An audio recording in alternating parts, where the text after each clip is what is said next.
할렐루야, 반갑습니다. 자, 지금부터 10월 2일 주일 예배를 시작하겠습니다. 자, 함께 부르실 곡은 주 보혈 날 정결케 하고라는 곡입니다. 함께 찬양하며 하나님께 영광 돌리겠습니다.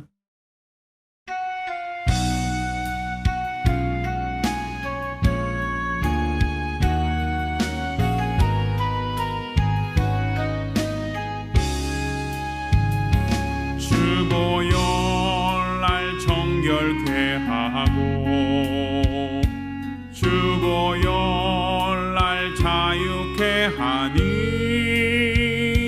주 앞에 나 예배하는 이 시간 나의 모든 것을 주께 드리네.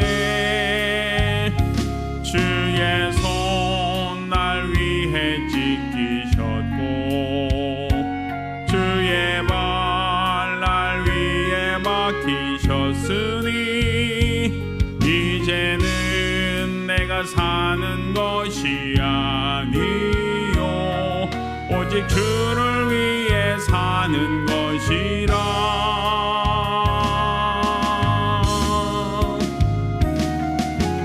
주의 손에 나의 손을 포개고 또 주의 발에 나의 발을 포개요.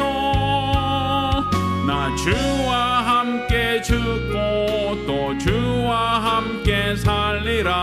영원토록 주 위에 살리라.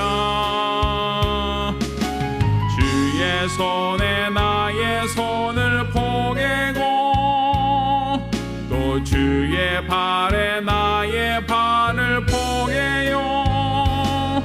나 주와 함께 죽고 또 주와 함께 살리라. 영원토록 주 위에 살리라. 주 위에 살리라.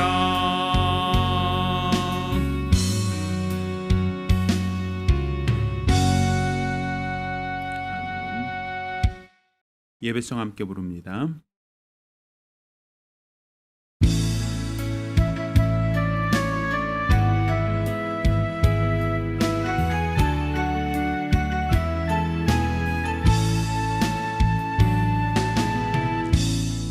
하늘의 문을 여소서 이곳을 주목하소서. 주를 향한 노래가 꺼지지 않으니 하늘을 열고 보소서. 이곳에 임재하소서. 주님을 기다립니다. 기도의 향기가 하늘에 닿으니 주여 임재하여 주소서. 이곳에 오셔서 이곳에 앉으소서. 이곳에서 드리는 예배를 받으소서. 주님의 이름이 주님의 이름만이 오직 주의 이름만 이곳에 있습니다. 이곳에 오셔서 이곳에 앉으소서. 이곳에서 드리는 예배를 받으소서. 주님의 이름이 주님의 이름만이 오직 주의 이름만 이곳에 있습니다.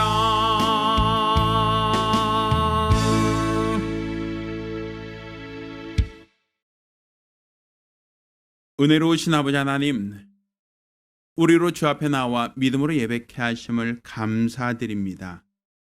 오늘 우리가 드리는 이 예배를 받아 주시고 하나님이 흠양하시는, 하나님이 기뻐하시는, 하나님이 찾으시는 거룩한 예배를 드릴 수 있도록 도와주시옵소서. 이로써 우리 하나님이 함께 하시는 증거, 하나님이 도우시는 거룩한 역사가 있는 예배가 될 수 있도록 도와주시옵소서.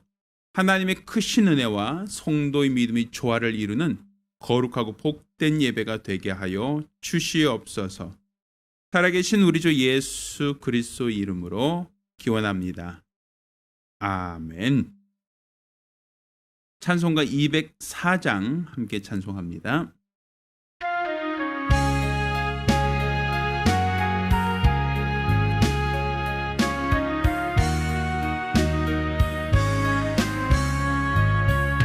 예수로 나의 구주 삼고 성령과 피로써 거듭나니 이 세상에서 내 영혼이 하늘의 영광 누리도다. 이것이 나의 간증이요 이것이 나의 찬송일세.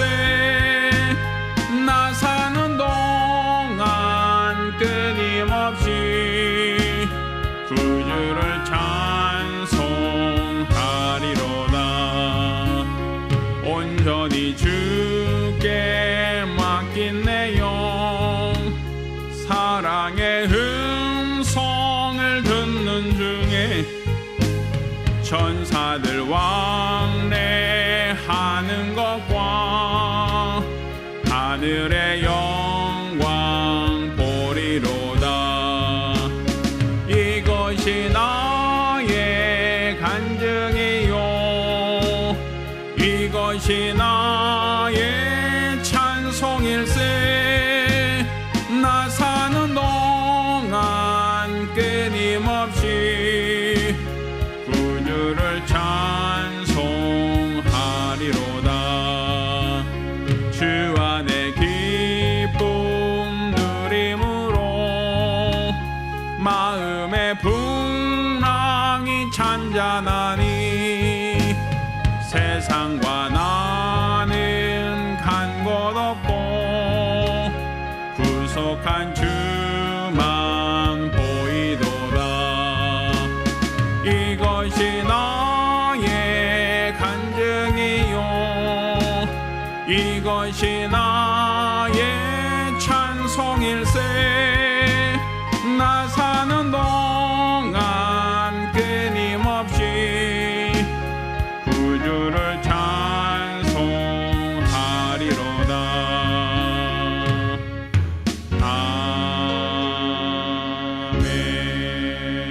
아멘. 우리 같이 지난 한 주간을 돌아보며 우리들이 지은 죄와 허물, 어리석음과 게으름을 자복하는 시간입니다. 오늘 이 시간 참여하며 예배 성공을 위하여 한 목소리로 기도하겠습니다. 은혜로우신 아버지 하나님, 우리 하나님께서 오늘 이 시간 우리를 사랑하심을 참으로 감사드립니다. 오늘 우리가 주 앞에 나와 예배를 드립니다. 우리들이 예배를 받아주시고 하나님이 흠양하시는, 하나님이 기뻐하시는, 하나님이 즐겨하시는 거룩한 예배를 드리기를 원하오니 우리 하나님께서 도와주시고 은혜도 하여 주시옵소서. 우리 안에 있는 모든 어리석음, 우리 안에 있는 모든 미련함, 또 우리 안에 있는 모든 무지함과 연약함을 하나님 앞에 회개하며 자복합니다. 우리 하나님께서 우리들의 죄를, 우리들의 허물을, 우리들의 연약함을 도말하여 주시옵시사 온전히 우리 하나님이 기뻐하시는 거룩한 예배를 드려 주 앞에 영광 돌릴 수 있도록 도와주시옵소서. 오늘 이 시간 이 예배가 주 앞에 상달되는 예배가 되게 도와주시고 하나님이 기뻐하는 거룩한 예배가 될 수 있도록 우리 하나님께서 큰 은혜를 더하여 주시옵소서. 오늘 이 시간 우리가 주 앞에 나왔습니다. 주의 거룩한 뜻을 쫓아 믿음으로 살기를 원하며 우리 하나님께 나와 기도하오니 우리 하나님께서 영광 받아 주시옵시고 오늘 이 시간 우리가 드리는 이 예배를 통하여 살아계신 주를 뵙기를 원하오니 우리 하나님께서 크신 은총을 더하여 주시옵소서. 오늘 이 예배를 받아 주시기를 원합니다. 하나님이 기뻐하시는, 하나님이 찾으시는 거룩한 예배, 믿음의 예배가 되어질 수 있도록 도와주시옵소서.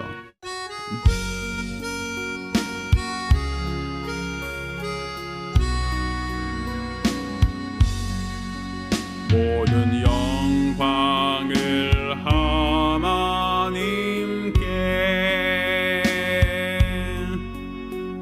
모든 영광을 하나님께 온 마음과 뜻 다해 주 찬양합니다. 모든 영광을 하나님께 하나님 찬양 받으소서.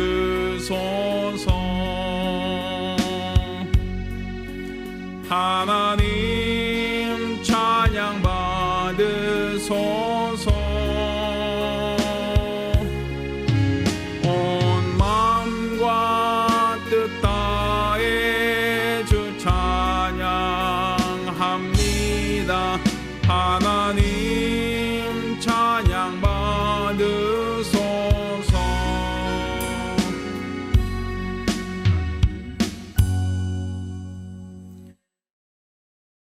은혜로우신 아버지 하나님, 우리로 주 앞에 나와 믿음으로 예배케 하심을 감사드립니다. 오늘 우리가 드리는 이 예배를 받아 주시고 하나님이 흠양하시는, 하나님이 기뻐하시는 거룩한 예배, 믿음의 예배를 드려 주 앞에 영광 돌릴 수 있도록 도와주시옵소서. 주 앞에 수입의 10분의 1을 구별하여 예물 드린 손길 복주시기를 원합니다. 또 우리 하나님께 매주간 혹은 월간 작정함으로 예물 드린 손길을 또한 복주시기를 원합니다. 또 우리 하나님께 받은 은혜를 감사하며 감사드린 자들을 복주시고 더 많이 영혼을 구령코자 하는 사모함과 열심으로 선교 예물 드린 자를 복주시기를 원합니다. 이와 같이 우리 하나님께 드려진 모든 예물이 하나님께 상달되며 하나님을 기뻐하는 참 예물이 될 수 있도록 도와주시옵소서. 살아계신 우리 주 예수 그리스도의 이름으로 축복하며 기도합니다. 아멘. 오늘 주 앞에 감사하며 예물 드린 우리 모든 성도들과 또 가정들마다 하나님의 신령한 복과 은혜의 길을 예수 이름으로 축원합니다. 할렐루야. 하나님 말씀 함께 봉독하겠습니다. 오늘 함께 봉독하실 하나님 말씀 출애굽기 25장 23절로 30절까지 말씀을 교독하겠습니다. 출애굽기 25장 23절로 30절까지 말씀을 교독합니다. 마지막 절은 같이 읽겠습니다. 너는 조각목으로 상을 만들되 장이 2규빗, 광이 1규빗, 고가 1규빗 반이 되게 하고 정금으로 싸고 주에 금태를 두르고 그 사면에 손바닥 넓이만한 턱을 만들고 그 턱 주위에 금으로 태를 만들고 그것을 위하여 금고리 넷을 만들어 그 네 발 위 네 모퉁이에 달되 턱 곁에 달라. 이는 상 맬 채를 꿰 곳이며 또 조각목으로 그 채를 만들고 금으로 싸라. 상을 이것으로 맬 것이니라. 너는 대접과 숟가락과 병과 붓는 잔을 만들되 정금으로 만들지며 같이 읽습니다. 상 위에 진설병을 두어 항상 내 앞에 있게 할지니라. 아멘. 자, 오늘은 성소의 떡상과 진설병이라는 제목으로 하나님 말씀을 함께 나누겠습니다. 예수님은 하늘에서 내려온 생명의 떡입니다. 그러니까 우리가 예수에 대한 여러 표현이 있죠. 예수님은 선한 목자이시다. 또 혹은 예수님은 농부시다. 또 예수님께서는 하나님의 어린 양이시다. 그러니까 성경은 예수에 대한 여러 다양한 표현들, 다양한 사역들을 설명하고 있습니다. 그 중에 하나가 예수님께서 말씀하신 요한복음 6장 30절로 40절까지 말씀 보면 예수님 스스로가 자기 자신을 하늘에서 내려온 생명의 떡이라고 자신을 소개하고 있습니다. 자, 그러면 왜 예수님은 자신을 떡이라고 이야기를 하는가? 자신을 생명의 떡이라고 하신 이유가 무엇인가? 그것은 예수님께서 이 땅에 오실 때부터 하나님의 그 약속은, 하나님의 그 계획은 예수님을 떡으로 보내셔서 우리에게 먹이기도, 우리에게 먹도록 하기 위한 목적을 갖고 세상에 오셨다라는 것을 우리가 알아야 합니다. 실제로 예수님께서 이 땅에 마리아의 태를 통하여 말씀이 육신을 입으시고 세상에 오신 그곳, 바로 그곳은 만왕의 왕으로 오신 이가 예루살렘에 나지 않고 베들레헴에 나셨다라고 누가복음 2장 1절로 7절까지 말씀은 기록하고 있습니다. 이는 오래전 선자들을 통하여 장차 다스릴 자, 이스라엘 다스릴 자는 베들레헴에 올 것이다라는 약속을 따라오셨다라는 것이죠. 자, 그런데 이 베들레헴이다라고 하는 이 말뜻, 베들레헴이라는 것은 히브리어로 베이틀레헴이라고 하는 표현에서 왔습니다. 여기서 말하는 베이트라고 하는 것은 집이고 레헴이라는 것은 빵이라는 의미가 있습니다. 곧 베이틀레헴, 곧 빵집이라는 의미예요. 그러니까 예수님께서 태어나실 때 빵집에 오셨다. 그 당시 빵집이라고 호칭되어지는 베들레헴에 오셨다라는 거예요. 또 예수님께서 이 땅에 태어나자마자 그분을 가장 먼저 누였던 곳이 말구유라고 표현하고 있습니다. 이 말구유가 뭡니까? 말들이 건초더미나 혹은 먹을 것을 먹거나 혹은 물을 마실 때 말구유에 주인은 거기에 말이 먹을 수 있는 건초 같은 거를 그 안에 넣어두죠. 그래서 이 말구유라고 하는 것은 결국은 밥상이라는 의미가 있어요. 예수님께서 말씀이 육신이 되어 세상에 오실 때 빵집이라고 칭하는 베들레헴이 오셨다. 그리고 그가 누이셨던 곳이 말구유, 곧 짐승들이 먹이를 먹는 곳에 누이셨다라는 것은, 그것은 우연히 되어진 게 아니라 오래전 선자들을 통하여 하나님은 이미 예언하셨고 빵집에 나실 것이다. 그 이유는 예수님이 생명의 떡으로 이 세상에 오실 목적을 갖고 있다라는 의미를 갖고 있는 겁니다. 또 실제로 예수님께서는 베들레헴에 태어나셨다라고 하는 것만이 아니라 요한복음 6장은 계속 예수님께서 자신이 생명의 떡이다라고 하는 표현을 쓰며 이것을 무엇과 비교하고 있는가 하면 너희 조상들이 광야에서 떡을 먹었다. 이 떡은 너희가 수고하고 노력하여 얻은 열매로 만든 떡이 아니라 하나님께서 은혜로 주신 떡, 곧 하늘에서 내려온 만나를 먹었다라고 이야기를 하고 있습니다. 이 만나라고 하는 것도 사람의 노력으로 얻은 음식이 아니라 하나님이 은혜로 주신 떡, 곧 하늘에서 내려온 떡이란 말입니다. 그러니까 이스라엘 백성은 애굽에서 나와 하나님이 약속하신 땅 가나안으로 가는 여정에 광야에서 40년을 머물며 그들이 무엇을 먹고 무엇을 마시며 광야길을 걸었는가? 그들이 땀 흘려 수고하고 노력하여 농사지어서 자신들의 식량을 스스로 자급자족한 게 아니라 그들은 하나님이 내려주신 떡, 곧 하늘에서 내려주신 만나를 먹고 40년을 광야길을 지났다라고 기록하고 있어요. 그러니까 예수님께서는 이 만나와 자기 자신의 몸을 동질시하고 있습니다.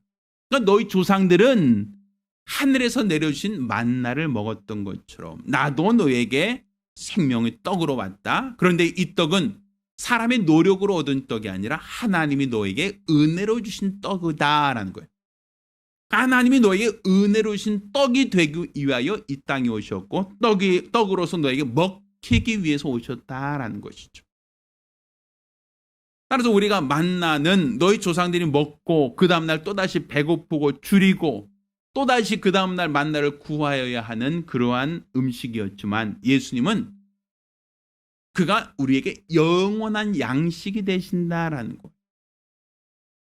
똑같이 하늘에서 내린 떡이지만 첫 계명 아래 있던 사람들에게는 그것을 먹고 또 그 다음날 똑같이 그 만나를 구하기 위하여 빈들로 가야만 하는 그런 수고와 노력이 필요했지만 예수님께서 우리에게 주신 떡, 우리에게 주시겠다고 하는 이 생명의 떡은 영원히 목마르지 않는, 또 영원히 줄이지 않는 떡과 생수를 우리에게 주셨다라고 성경은 말하고 있는 겁니다. 그러니까 이 만나라는 것도 결국은 장차 오실 예수 그리스도, 곧 생명의 떡으로 오실 예수 그리스도를 상징하는 예표라고도 볼 수 있는 겁니다. 그러니까 실제로 예수님께서는 요한복음 6장 55절 보면 내 살은 참된 양식이요 내 피는 참된 음료라고 말씀하셨습니다. 그리고 요한복음 6장 58절에는 이 떡을 먹는 자는 영원히 살 것이다 라고 말씀하셨죠. 그러니 너희 조상들이 하늘에서 내린 만나를 먹고 영원히 산 게 아니라 내가 생명의 떡으로 왔는데 나를 먹는 자는 영원히 살 것이다 라고 하는 것을 약속으로 주셨다는 것. 그러니 예수님은 생명의 떡으로 오셨다는 것을 우리가 알 수 있는 것이죠.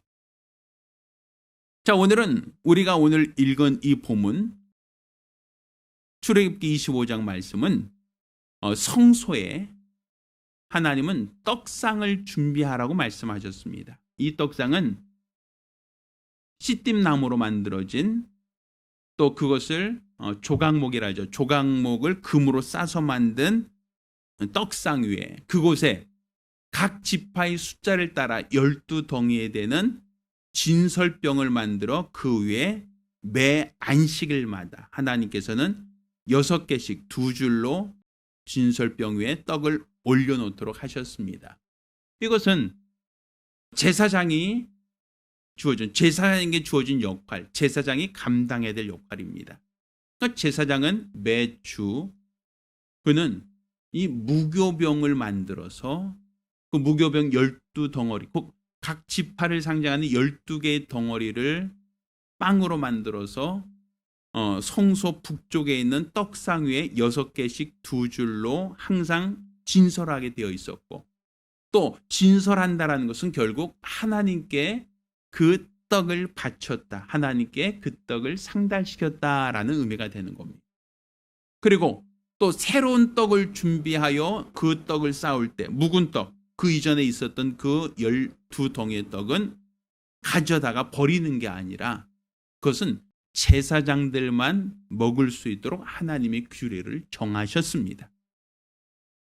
자, 그러면 여기서 떡상과 그 떡상 위에 올려놓은 12덩어리의 진설병이라는 것도 결국은 예수 그리스도, 곧 생명의 떡으로 오실 예수 그리스도의 하나의 모형이고 또 하나의 예표라고 볼 수 있습니다.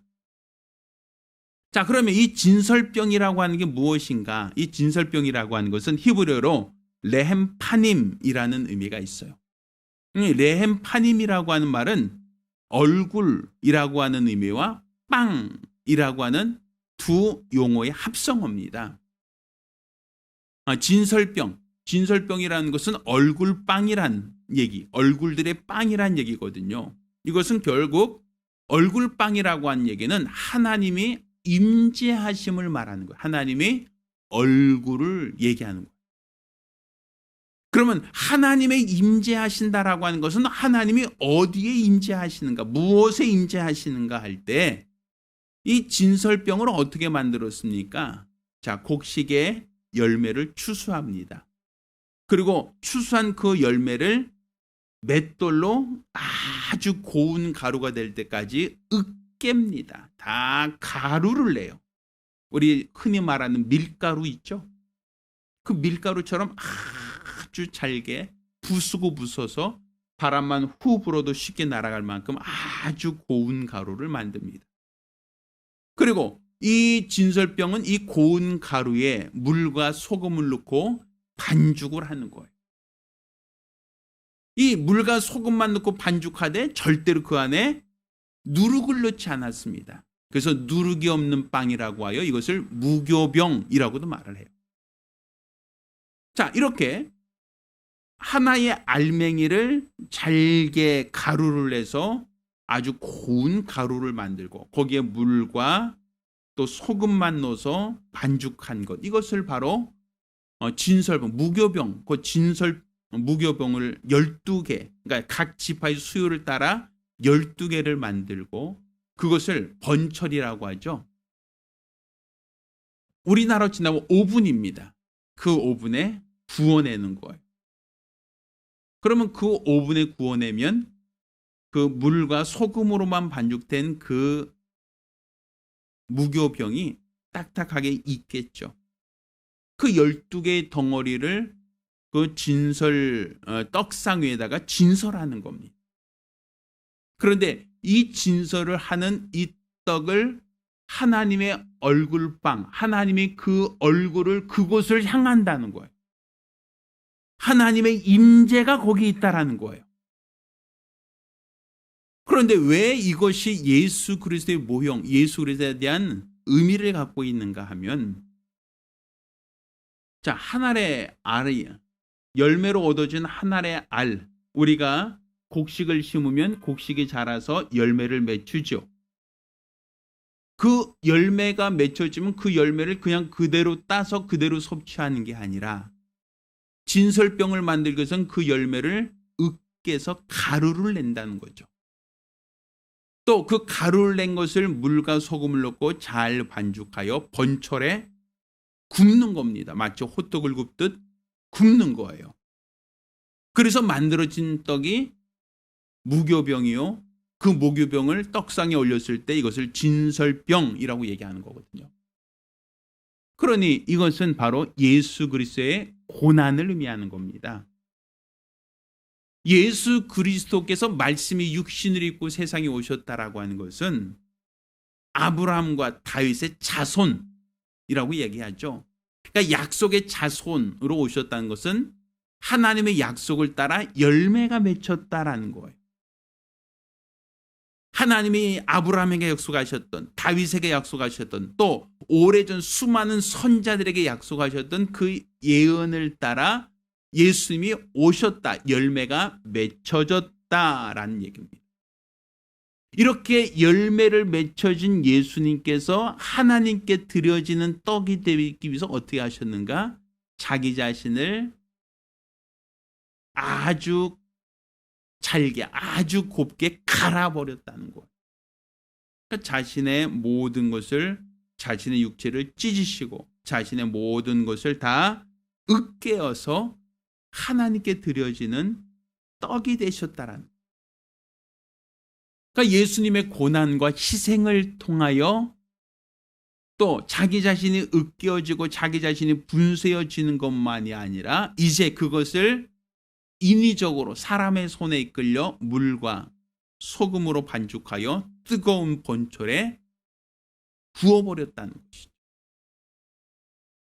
그러니까 예수님께서 그가 아브라함과 다윗 자손으로 곧 열매로 오셨는데 그가 아버지 뜻 앞에 어떻게 하셨습니까? 자기의 원대로 마옵시고 아버지 원대로 되기 원합니다 하시며 자신의 생각을, 자신의 뜻을, 자신의 방법을 다 아주 곱게 으깨어버렸단 말이에요.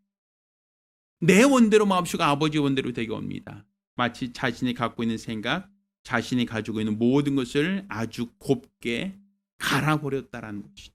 그리고 예수님은 번철에 굽듯 십자가 위에서 고난을 당하셨어요. 이렇게 예수님이 고난을 당하신 이 고난은 특정 몇몇 사람들만을 위한 것이 아니라 12지파, 곧 하나님께서 약속하신 모든 지파, 모든 사람을 대신한 것이란 얘기입니다. 그러니 예수님께서 그들을 대신하여 자신이 찢기시고 자신을 상하게 하셔서 자신이 스스로 하나님께 드려지를 제물이 되셨다, 진설병이 되셨다라는 거예요. 여기서 말하는 이 진설병을 얼굴들의 빵, 얼굴빵이라고 얘기하잖아요. 곧 하나님이 그의 희생, 그의 헌신, 그의 십자가의 죽음을 하나님이 보시고 하나님이 그 얼굴의 얼굴을 대면한다. 하나님의 임재가 있다는 거예요. 바로 그 떡에 하나님이 흠양하심이 있다. 하나님이 임재하셔서 그 떡을 취하신다라는 얘기죠. 그러나 하나님께서는 그 아들의 희생과 아들의 수고와 아들의 헌신을 받으시고 하나님이 그곳에 임재하신다. 하나님이 그 아들의 희생을 연락하신다라는 얘기가 되는 거예요. 자, 그런데 그 떡은 매 안식일마다 준비하라고 되어 있거든요. 한 번 차리면 끝나는 게 아니라 안식일마다 그 12덩이의 떡을 새롭게 반죽하고 새롭게 구워서 새로운 떡을 진설병 위에 올려놓게 했습니다. 그 얘기는 하나님의 임재라고 하는 것은 과거가 아니라 매 안식일마다 하나님의 임재를 원한다면 새롭게 으깨고 새롭게 부수고 새롭게 고난을 통해서 하나님의 임재하심이 있다라는 얘기가 되는 거예요. 그리고 거기서 하나님의 새로운 떡을 하나님께 드리고 나서 남은 그 이전에 있었던 그 12덩이의 떡은 누가 먹는가? 제사장만 먹는 거예요. 그것은 누구에게 나눠주는 게 아니라 하나님이 기름 부어 세우신 제사장들만 그 떡을 먹고 그 떡을 나누도록 하셨습니다. 그것은 하나님께서 예수 그리스도의 희생, 예수 그리스도를 통하여 희생된 이 진설병을 누구에게만 허락하셨는가? 왕 같은 제사장들에게만 허락하셨다라는 얘기예요. 예수의 희생은 버리는 게 아니에요. 예수님의 희생과 예수님의 고난은 그냥 한 번 썼으니까 버리고 사라지고 없어도 되는 게 아니에요. 하나님은 그것을 누구에게만? 왕 같은 제사장들에게만 먹게 하고 그들만 나누게 하셨어요. 그러니까 하나님의 임재하심과 하나님의 역사를 그 제사장 된 자들이 먹으며 그것을 기념하게 하셨다라는 것이죠. 누구에게나 아무에게나 어떻게 주는 게 아닙니다. 자, 우리가 이 진설병을 통해서 우리는 오늘 우리가 준비한 또 오늘 우리가 매월 첫째 주에 하는 성찬의 의미를 다시 한번 생각해 볼 수가 있어요. 예수님께서 우리에게 자신의 몸을 내어주셨다라는 것, 우리는 성찬을 통하여 떡을 먹고 또 포도주를 마시지 않습니까? 예수께서 잡히기 전날 제자들과 최후의 만찬을 하시며 제자들에게 이것은 내가 너희를 위하여 주는 바 내 몸이다 하셨어요. 그리고 잔을 가서 축사하신 후에 이것은 내가 너희를 위하여 흘리는 바 내 피, 곧 언약의 피라고 말씀하셨죠. 그러면 예수님께서 우리에게 떡을 주시고 자신의 피를 흘리사 그것을 참된 양식이요, 참된 음료로 우리에게 먹고 마시게 하셨다는 걸 우리가 알 수 있죠. 그럼 이 성찬이라는 건 누구만 합니까? 아무나 할 수 있는 게 아니에요. 간혹 우리가 교회 내에 새 신자가 왔을 때 아직 구원의 확신이 없는 사람에게는 성찬을 권하지 않습니다. 또한 우리가 성찬을 준비하고 성찬을 하다 보면 어린아이들, 아직 미숙한 아이들이 부모와 같이 와 있는 경우가 있죠. 그 자녀들에게도 성찬을 권하지 않아요. 그 이유가 무엇입니까? 아무에게나 성찬을 주지 않는다는 거죠. 이것은 마치 진설병에 묵은 떡을 가져다가 제사장 외에 누구에게도 허락하지 않았던 것처럼 바로 하나님께서는 예수 그리스도의 몸, 예수의 피, 곧 성찬을 기념하는 데 있어서 새신자나 불신자 혹은 아직까지 자신의 믿음을 돌아볼 수 없는 어린아이들에게는 허락하지 않으셨다. 곧 왕 같은 제사장 같은 믿음 있는 사람, 자기 사역을 감당하고 있는 충성된 자들에게만 성찬을 허락하셨고 그들만 예수 그리스도를 기념하게 하셨다라는 걸 우리가 볼 수 있죠. 따라서 우리가 성찬을 매월 첫째 주일 한다라고 하고 이것이 습관화되면 안 됩니다. 이것은 바로 하나님께서 바로 우리에게 허락하신 예수 그리스도의 몸이고 또 예수 그리스도의 피라는 것을 우리가 기억해야 되고 그것을 기념할 수 있어야 됩니다. 그러면 우리가 예수님의 참 제자라고 할 때 예수님의 참 제자는 무엇을 하는 사람, 어떤 사람인가 할 때 성경은 우리에게 너희는 왕 같은 제사장이다 라고 하셨거든요.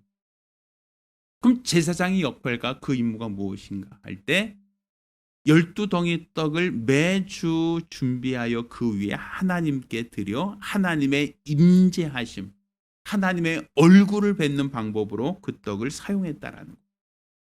그게 진설병이죠.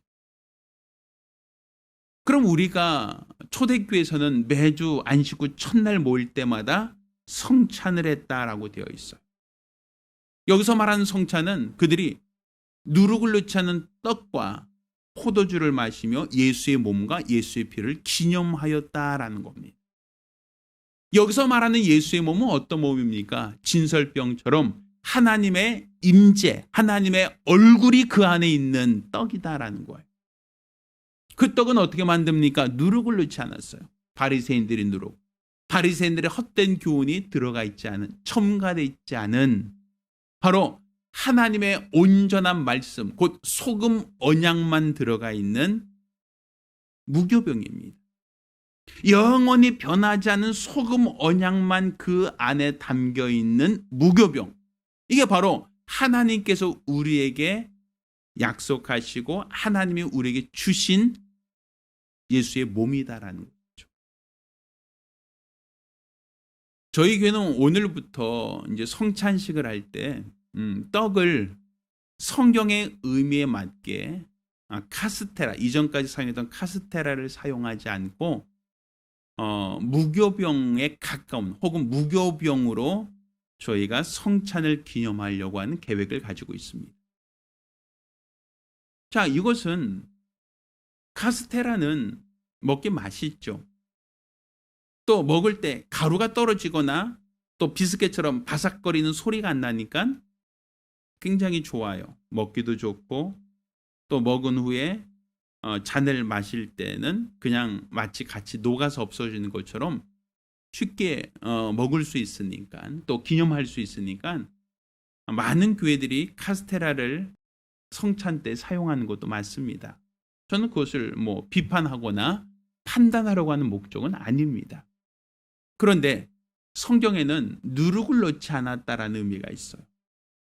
다른 것을 넣지 않고 소금만 넣었다라고 되어 있어요. 그렇지만 카스테라는 누룩을 넣어서 부풀린 빵이고 소금만 들어간 게 아니라 설탕도 들어가고 계란도 들어가고 무엇인가 아주 맛있게 만들어진 유교병이죠. 그러니까 예수님이 우리에게 주신 자신의 몸은 사실은 자신을 으깨어 자신을 가루를 내서 자신을 희생해서 하나님의 소금 언약만 담겨있는 아주 딱딱하고 맛없는 빵, 그게 바로 우리 주님이 우리에게 주신 무교병이고 이것을 받아 먹으라 하실 때 우리에게 주신 예수님의 살입니다. 그 살은 누룩에 넣지 않았어요. 세상 교훈과 세상의 지식과 세상의 모든 게 들어가 있지 않아요. 그러니 먹기 딱딱하고 맛이 없죠. 그렇지만 우리 주님이 우리에게 약속하시고 하나님이 우리에게 기념하라고 하셨던 그 떡은 카스테라가 아니라 누룩을 넣지 않는 무교병이라는 사실이에요. 그게 바로 우리 주님이 우리에게 약속하시고 우리에게 허락하신 떡이다라는 것이죠. 따라서 우리는 성찬을 통해서 그냥 하나의 의식으로서 지나쳐버리고 의식으로서 우리가 행사를 치르는 게 목적이 아니라 우리에게 무교병으로 오신 예수를 기념하고 우리에게 자신의 피를 흘려 우리의 죄를 속죄하시려고 하셨던 예수의 공로를 생각해야 됩니다. 이런 무교병과 예수의 피가 있는 곳에 바로 하나님의 얼굴이 있는 거예요. 하나님의 임재하심이 있는 거예요. 그러니 우리는 매 주간 초대교회는 매주 모일 때마다 성찬을 했다라고 하는데 이것은 우리가 안식 후 첫날 매주 모일 때마다 우리가 하나님의 임재를 원한다면, 하나님의 임재하심을 소망한다면 우리 자신도 내 생각, 내 판단, 내 감정, 내 모든 욕심을 다 가루를 만들어야 돼요. 희생해야 돼요. 포기해야 돼요. 나를 버리고 나를 포기하고 나를 없애지 않고서는 주님의 임재를 기다리기 어렵단 말입니다. 많은 사람들은 주님을 만나기 원합니다. 예배가 하나님의 얼굴을 뵙는 시간이니까 주님을 뵙기 원합니다라고 하면서도 내 욕심을 가지고 만나려고 해요. 주님 복 주세요. 주님 돈 주세요. 주님 내 아들 내 딸 좋은 대학 가고 좋은 직장 가게 해주세요. 뭔가 우리는 우리 하나님의 임재하심을 사모하고 기도하고 예배 드리면서도 나 자신을 완전히 으깨지 않고 내 생각, 내 감정, 내 욕심을 그냥 그대로 가져와서 하나님께 예배를 드린단 말입니다. 하나님의 얼굴의 빵은 진설병이에요. 가루를 내야 됩니다. 나 자신이 가루가 되어야 되는 겁니다. 내 생각도 내 판단도 내 욕심도 내 모든 정욕도 다 가루가 돼야 돼요. 거기에 무엇만 변하지 않는 소금 언약, 곧 하나님의 말씀만 그 안에 반죽되어 있어야 되는 거예요. 그것만이 주님이 기뻐하시는, 주님이 찾으신 예배가 되고 주님이 원하시는 하나님의 임재하심 있는 예배가 될 수 있는 겁니다. 우리가 왕같은 제사장으로서 매 주간 우리는 떡을 준비해야 될 사명을 가지고 있습니다. 매주 안식 후 첫날 모일 때마다 나를 부숴야 합니다. 내 욕심과 내 정욕과 내 뜻과 내 모든 방식을 다 가루를 내야 됩니다. 우리 주님처럼 나 자신을 철저히 부인하고 나 자신을 철저히 깨트려 하나님이 흠양하실 만한 아주 곱디 고운 가루로 내야 됩니다. 그리고 변치 않는 소금 언약을 그 안에 첨가하여 하나님이 원하시는 떡을 만들어야 됩니다. 그 떡을 만드는 과정이 고난입니다. 화덕에 굽는 그 과정은 내 몸이 타들어가는 그 아픔과 뜨거운 열기 속에 아프고 괴로울 수 있는 이 고난입니다. 그렇지만 이 고난을 잘 이겨내고 하나님께서 원하시는 떡이 되었을 때 하나님은 그 떡을 진설한 곳에 하나님이 임재하신다. 하나님의 얼굴을 보이신다라는 얘기입니다. 그래서 저와 여러분 모두가 오늘 성찬을 통해서 예수님이 희생하셨다는 것만 우리가 생각할 것이 아니라 예수님이 자기 자신의 몸을 찢어 진설병이 되시고 자기의 몸을 찢어 그 피를 흘리사 우리에게 내어주셨다는 것만 기억할 게 아니라 이것을 매주 각각의 사람들 12동이 되는 각각의 지표마다 하나 준비했던 것처럼 누가 대신해서 예배하고 누가 대신해서 은혜 받는 게 아니라 나 각각의 사람들 모두가 하나님께 드려지는 진설병이 되어야 됩니다.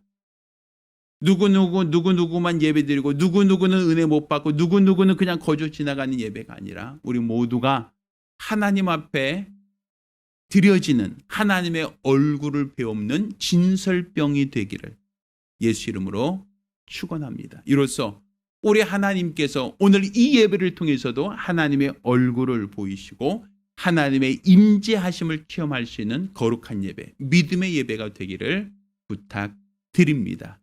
할렐루야, 할렐루야. 우리 같이 기도합니다. 우리 같이 기도하실 때에 우리는 예수를 따르는 예수의 참 제자들입니다. 예수님이 진설병이 되사 자신을 깨트리고 자신을 부수고 자신을 희생하여 고운 가루를 만들더니 이제 하나님의 소금 언약을 첨가하여 새로운 고난을 통하여 하나님은 진설병을 만드시고 그 진설병 가운데 하나님의 임재하심이 있다라고 우리에게 알려주셨습니다. 따라서 우리는 하나님의 임재하심을 바라며 매주 새로운 떡을 준비하여 하나님께 나올 수 있도록 매 주간 새로운 희생과 새로운 고난으로 하나님께 나와 하나님의 임재를 사모하는 예배가 될 수 있게 해달라고 간절히 사모하며 한 목소리로 기도합니다. 하나님 아버지, 우리 주 예수 그리스도께서 아버지 원대로 아버지의 뜻대로 자신을 희생하고 자신의 원대로 마옵시고 아버지 원대로 되기 원합니다라고 하시며 자신을 맷돌에 갈아버린 것처럼 아주 고운 가루로 만드시고 이제 하나님의 변치 않는 소금 언약으로 반죽하여 자신이 하나님께 드려지는 하나님이 흠양하시는 무교병이 되신 것을 우리가 기억합니다.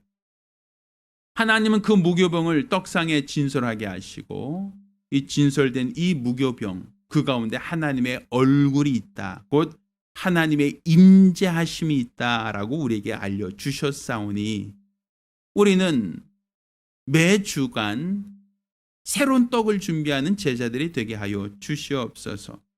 예수님께서 먼저 우리에게 본이 되사 자신을 찢어 자신을 상하셔서 고운 가루가 되시고 또 그 위에 변치 않는 소금 언약으로 반죽하여 어떤 고난 속에서도 하나님이 기뻐하시는 떡이 되신 것처럼 우리 역시도 우리 하나님께 드려지는 진설병이 되게 도와주시기를 원합니다. 이를 위하여 우리 매주간 나의 욕심, 나의 생각, 나의 판단, 나의 모든 정욕을 다 가루를 내게 하시고 하나님 보실 때 철저히 나를 부인하고 부정하게 도와주시며 이제 하나님이 변치 않는 말씀을 의지하여 새로운 떡으로 반죽하게 도와주시되 어떤 고난이 와도 어떤 환난이 와도 어떤 핍박이 온다 할지라도 흔들리지 않는 좋은 떡이 되게 하여 주시옵소서.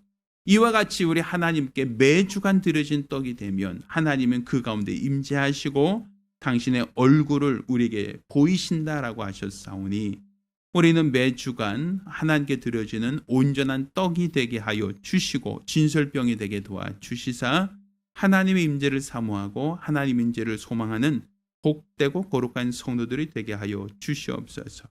일평생 우리 하나님이 기뻐하시는 하나님이 찾으시는 복되고 거룩한 성도들이 되게 하여 주시옵소서. 살아계신 우리 주 예수 이름으로 기도드렸습니다. 아멘. 매주간 우리가 드리는 이 예배는 하나님의 임재하심이 있어야 합니다. 그러기 위해서는 먼저 나를 곱게 가루를 해야 되고 또한 변치 않은 하나님의 말씀에 기초하여 새로운 떡덩이가 되어야 됩니다. 이것은 누구만이 아니라 12덩이의 떡을 준비하던 우리 모두 각자가 하나님께 드려지는 진설병이 되셔야 됩니다. 여러분 모두가 하나님께서 흠양하시는 진설병이 되시기를 예수 이름으로 축원합니다. 할렐루야. 자, 모두 일어나서 함께 찬송하겠습니다. 찬송가 493장입니다.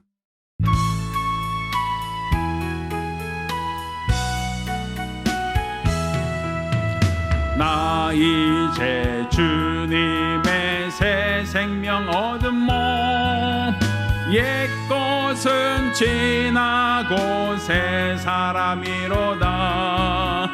그 생명 내 맘에 강같이 흐르고 그 사랑 내게서 해같이 빛난다.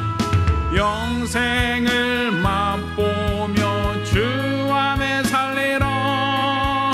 오늘도 내일도 주 함께 살리라. 주 안에 감추인 새 생명 얻으니 이전에 줬던 것 이제는 값없다. 하늘의 은혜와 평화를 맛보니 찬송과 기도로 주 함께 살리라. 영생을 맛보며 주 안에 살리라. 오늘도 내일도 주 함께 살리라. 산천도 초목도 새 것이 되었고 죄인도 원수도 친구로 변한다. 새 생명 얻은 자 영생을 맛보니 주님을 모신 맘 새 하늘이로다. 영생을 맛보며 주 안에 살리라. 오늘도 내일도 주 함께 함께 살리라. 주 따라가는 길 험하고 멀어도 찬송을 부르며 뒤따라가리라. 나 주를 모시고 영원히 살리라. 날마다 섬기며 주 함께 살리라.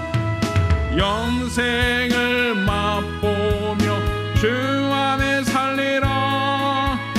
오늘도 내일도 주 함께 살리라. 기도합니다. 이제는 우리 주 예수 그리스도의 은혜와 아버지 하나님의 극진하신 사랑과 보이사 성령님의 교통하시고 역사하심이 오늘 이와 같이 하나님 앞에 자신을 잘게 부수어 고운 가루가 되게 하고 변치 않는 소금 언약으로 반죽하여 하나님이 흠양하시는 진설병 되기로 결심한 우리 모든 성도들과 가정들 위해 이제로부터 영원까지 함께 있을지어다. 아멘. 할렐루야. 우리 하나님께 영광 돌리겠습니다. 네, 감사합니다.